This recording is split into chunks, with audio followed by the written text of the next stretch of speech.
శ్రీ గురుభ్యో నమ. హరి ఓం. గం గణపతియే నమ. జై శ్రీమన్నారాయణ. ఈరోజు మనం చర్చించుకోపోతున్నటువంటి అంశం అబ్బబ్బా ఏ దెబ్బ ఏం దెబ్బ, ఇది టాపిక్.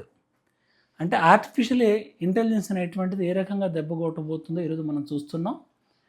ఈ యొక్క జాతకం భర్తకు సంబంధించింది, ఈ యొక్క జాతకం భార్యకు సంబంధించింది.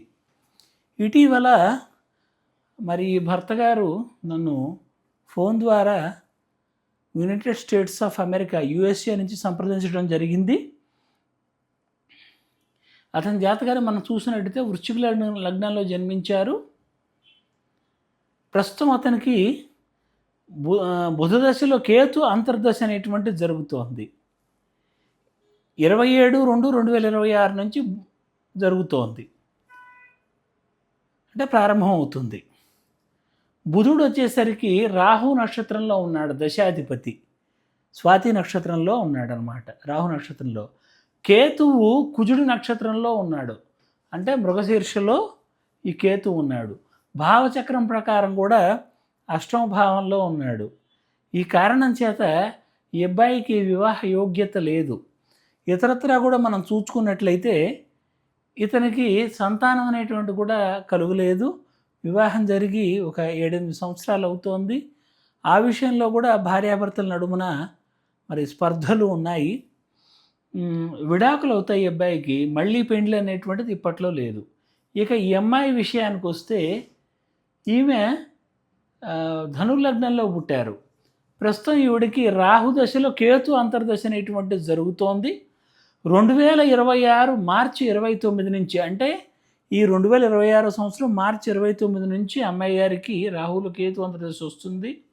రాహువేమో శని నక్షత్రంలో ఉన్నాడు, ఉండటమేమో 12వ భావంలో ఉన్నాడు. కృష్ణమూర్తి పద్ధతి ప్రకారం విదేశాలను తెలియజేసేటువంటి భావాలు 3, 9, 12 భావాలు. అందులో 12వ భావంలో ఉన్న రాహు యొక్క దశ, వాడు స్వయంగా ఎక్కడున్నాడు? శని యొక్క నక్షత్రంలో ఉన్నాడు. అంతేకాదు శని స్వయంగా తృతీయ భావంలో అతని యొక్క 2వ స్వక్షేత్రమైనటువంటి కుంభంలో ఉన్నాడు. ఒక స్వక్షేత్రం మకరం, 2వ స్వక్షేత్రం కుంభం. ఇవన్నీ కూడా విదేశీ యోగ్యతను అమ్మాయికి పరిపూర్ణంగా తెలియజేస్తున్నాయి. జరుగుతున్నటువంటి అంతర్దశాధిపతి ఈ కేతువు ఎవరైతే ఉన్నాడో, ఈ కేతువు చంద్రుడి నక్షత్రంలో ఉన్నాడు. చంద్రుడు రవి నక్షత్రంలో ఉన్నాడు, రవి 9వ భావంలో ఉన్నాడు. అందువల్ల ఈ అమ్మాయి విదేశాల్లో ఉంటుంది. సంతాన యోగ్యత లేని కారణంగా, అంటే సంతానం కలగని కారణంగా ఆ అబ్బాయిని నెపంగా బూచిగా చూపి అతని మీద బండలేసి మరి అతన్ని బజారుకి ఇడ్చి దుమ్ము దులిపి పీచమడిచి వీరంగం వేసి మరీ విడాకులు తీసుకుంటుంది ఈవిడ. అయితే ఇక్కడ కామెడీ చెబుతాయి జాతకంలో. స్వయంగా తృతీయ భావంలో ఉన్న శని తన యొక్క తృతీయ భావ దృష్టితోటి లగ్నం నుంచి పంచమాన్ని చూస్తున్నాడు. లగ్నం నుంచి పంచమ భావం వివాహాన్ని చెప్తుంది. ఆ వివాహాన్ని చెప్పే పంచమ భావంలో ఉండటం వల్ల, పంచమ భావం మీద దృష్టి ఉండటం వల్ల శని ఆలస్య గ్రహం కాబట్టి సంతానం ఆలస్యం అవుతుంది, అదొక కారణం. అంతేకాదు దశమ భావంలో అమ్మాయి గారికి కుజగురులు కలిసి ఉన్నారు. కుజుడు తన యొక్క అష్టమ భావ దృష్టితోటి స్వక్షేత్రమైన పాప దృష్టితో చూస్తున్నాడు. అంటే శని కూతురు ఇద్దరి యొక్క దృష్టి పంచమ భావానికి పడింది. సంతానం కలక్కపోవడానికి ఇద్దరి జాతకాల్లో అతి దారుణంగా అమ్మాయి గారి జాతకం కారణం. అయినా కూడా ఇది కలియుగం క్లైమాక్స్లో ఉందని చెప్పుకోవాలేమో. ఏ సంఘటన జరిగినా కూడా ముందు మగవాడిని బలిపశువుని చేయటం అనేటువంటిది సమాజంలో పెరిగిపోయింది. సమాజం అంటే కేవలం భారతీయ సమాజం కాదు, ప్రపంచ సమాజంలోనే అట్లా మరి ఉంది విధానం. మనం ఏం చేయగలం? అందువల్ల అమ్మాయి గారు తీసుకుంటారు. తర్వాత ద్వితీయ వివాహ సూచనలు కూడా ఉన్నాయి.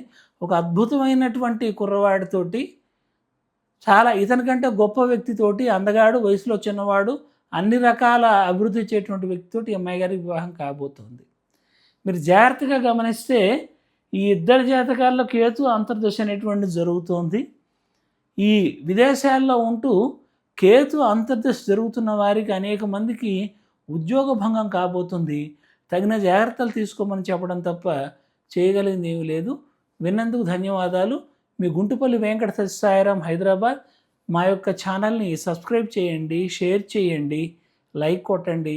చక్కగా 10 మందికి కూడా ఈ మంచి విషయాలు పోయేందుకు మీ వంతు సహాయంగా సహకరించవలసిందిగా కోరుతున్నాను. నమస్కారం.